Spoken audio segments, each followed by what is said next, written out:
c'est l'heure de recevoir l'invité de la matinale. Et aujourd'hui, j'ai le plaisir d'accueillir Damien Hurtebise, directeur de l'Institut français d'El Jadida. Bonjour.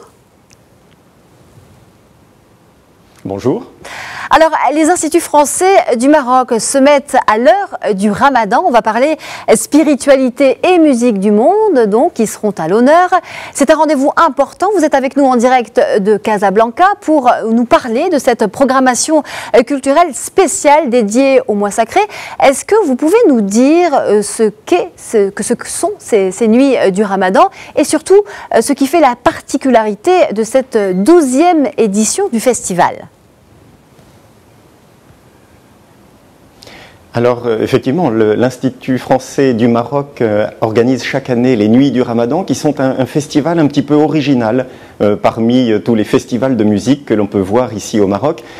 C'est un festival original parce qu'il est mobile dans toutes ses dimensions. Il bouge, comme vous l'avez souligné, tous les ans, il fait partie du Ramadan, il s'inscrit dans la période du Ramadan qui se décale d'année en année, et il est mobile aussi dans ses dimensions territoriales puisqu'il s'étend dans toutes les villes du royaume où il y a un institut français, une antenne de l'Institut français.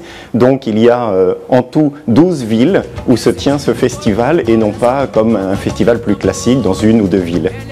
Alors on oublie de dire bien sûr que ça commence le 24 mai. Alors pour vous donner... Oui.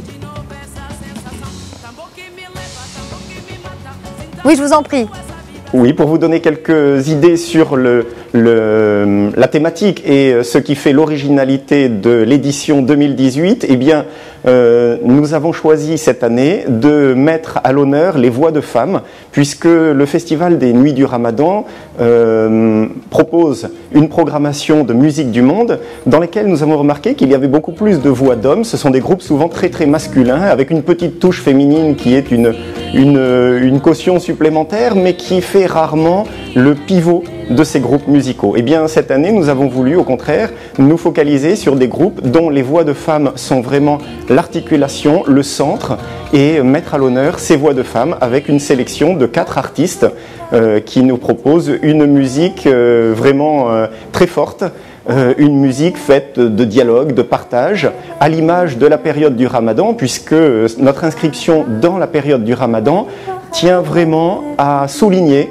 cette période tout à fait unique dans le calendrier de l'année, cette période où les gens sortent le soir, les gens se tournent les uns vers les autres, se reçoivent, cette période de convivialité, de spiritualité, eh bien nous avons voulu mettre tout cela au centre de ce festival. Spiritualité, convivialité avec des voix de femmes, c'est un programme de choix. Alors est-ce que vous pouvez nous dire qui sont les artistes programmés justement pour cette édition 2018 ? Je vois qu'il y a entre autres. Absolument, il y a qui est sans doute la star la plus attendue ici au Maroc, la plus connue et la plus attendue. D'ailleurs, quand je vois les réseaux sociaux qui commencent à bouger à l'annonce de ces concerts, je pense que la tournée de au Maroc est promise à un très très beau succès. Effectivement, résume à la fois ce dialogue entre musique marocaine et musique d'ailleurs, de jazz, de soul, de tout un tas d'emprunts qui font de sa musique une richesse qui touche absolument tous les publics. Est très attendue. Elle sera cette année en tournée dans plusieurs villes et c'est aussi l'intérêt du Festival des Nuits du Ramadan parce que s'il est facile pour le public des plus grandes villes marocaines d'avoir régulièrement des concerts de elle pourra cette année se donner dans des villes où elle n'est pas encore passée en concert, où il y a très longtemps, et donc c'est l'intérêt de ce festival de réussir à faire tourner ces artistes. Se produira cette année à Oujda, à Agadir, à Essaouira, à El Jadida et à Meknes. Enfin, c'est vraiment une tournée très large pour toucher un public le plus large possible. Et pour ce qui est des autres artistes, la plus attendue, mais elle n'est pas la seule. Nous avons, nous avons 4 groupes qui sont programmés. Je citerai ensuite Monica Pereira. Monica Pereira, elle n'est pas très connue ici au Maroc. C'est un petit clin d'œil à la ville d'El Jadida, puisqu'elle est d'origine portugaise, ou lusophone en tout cas. Ses parents sont originaires du Cap-Vert et de Guinée-Bissau. Et elle a vécu elle-même à Lisbonne avant de se rendre à Paris. Et donc, c'est un clin d'œil à la ville d'El Jadida et à sa célèbre cité portugaise, puisque Monica Pereira chantera la majorité de ses chansons en portugais. Elle propose une musique qui est vraiment faite de ce mélange d'influences de tous les pays dont elle est originaire, où elle a vécu. Et c'est une musique qui est absolument très riche, très chaleureuse, une référence à l'Afrique de l'Ouest, dont la majorité de ses musiciens sont issus, et une référence à toute la sphère lusophone. Nous avons également une troisième artiste, Dorsaf. Un métissage absolument fait d'emprunts portugais, d'Afrique de l'Ouest et de la France où elle vit maintenant et où elle compose régulièrement. Alors vous parliez... Une troisième artiste oui, que je voudrais citer, c'est Dorsaf Hamdani. Oui. Oui. Alors oui, je voulais vous parler de Dorsaf Hamdani parce qu'elle aussi propose cette expérience du métissage dont on vient de parler. Dorsaf Hamdani, c'est d'une autre façon. Elle a organisé la rencontre entre deux grandes voix, deux grandes dames de la chanson arabe et française, puisque son concert tourne autour des chansons de Fayrouz et de Barbara. Deux grandes dames qui ne se sont jamais rencontrées, et Dorsaf Hamdani a imaginé la rencontre virtuelle de ces deux personnes, le dialogue entre ces deux grands noms de la chanson. Elle a organisé un dialogue entre les principaux titres de ces deux personnalités qui ont durablement marqué la chanson, aussi bien dans le monde arabe qu'en France. Ben, dites-moi, le dialogue entre Fayrouz et Barbara. Artiste pour boucler le... Oui. Tout un programme. Absolument. Et une quatrième artiste, c'est un programme absolument qui est promis à un beau succès aussi. Ce sont des concerts plus intimistes que les deux dont je viens de parler. Ou bien Monica Pereira vont se produire sur des grandes scènes ouvertes et avec une musique qui bouge et je pense qu'il fera remuer les foules. Le concert de Dorsaf Hamdani est sans doute plus intimiste puisqu'on s'adresse cette fois-ci à une musique plus recueillie. On est en période de Ramadan, une musique plus recueillie, plus sensible peut-être et quelque chose d'absolument magnifique dans ce dialogue entre les deux chanteuses. Et puis oui, je voulais vous parler de la quatrième artiste, pour n'en oublier aucune.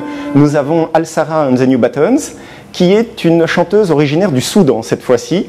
Nous parcourons l'Afrique et le monde arabe à grandes enjambées.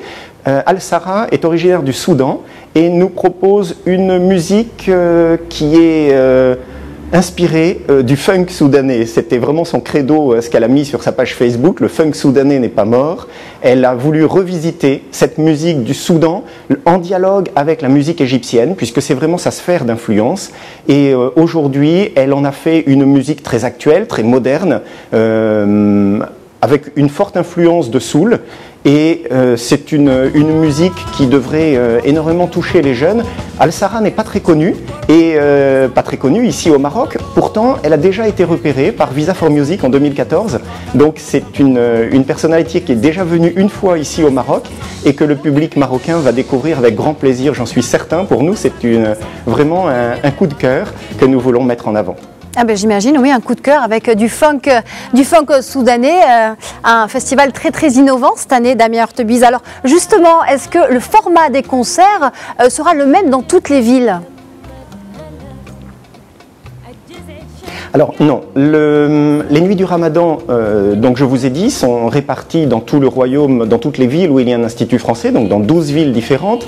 Et ce que nous souhaitons privilégier, c'est le partenariat. Les nuits du Ramadan sont offertes au public. Nous invitons tous les instituts à sortir de leurs murs et à organiser les concerts à l'extérieur dans des salles ou en plein air, mais en tout cas à sortir des murs pour vraiment aller à la rencontre du public en cette période de Ramadan.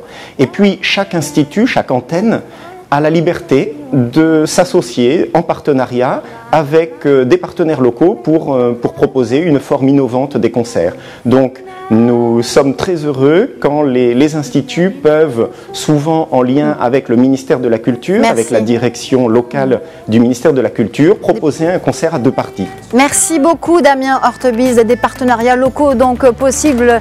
Merci pour cet éclairage sur ce festival donc, qui commence le 24 mai jusqu'au 30 mai dans dans tous les instituts français du Maroc. Je rappelle que vous êtes directeur vous-même de l'Institut français de la ville d'El Jadida. Ça s'appelle les Nuits du Ramadan.